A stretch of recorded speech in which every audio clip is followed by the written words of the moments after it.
وفي زماننا هذا كثيرا ما يتداول بعض الناس أدعية هي متكلفة في إنشائها، ويذكرون حولها قصة واحدة معينة، إما لشخص أنشأ هذا الدعاء أو أنه دعا به فحصل مقصوده، فيتوهم الناس أن هذا السر في ألفاظ الدعاء.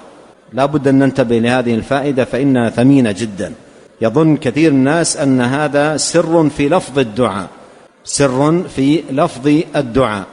ومثل ما قال ابن القيم رحمه الله، قد تكون الإجابة التي حصلت لهذا الدعاء لاقتران هذا الدعاء بالضرورة التي قامت في صاحبه الداعي، والله تعالى يقول: أمن يجيب المضطر إذا دعاه ويكشف السوء ويجعلكم خلفاء الأرض.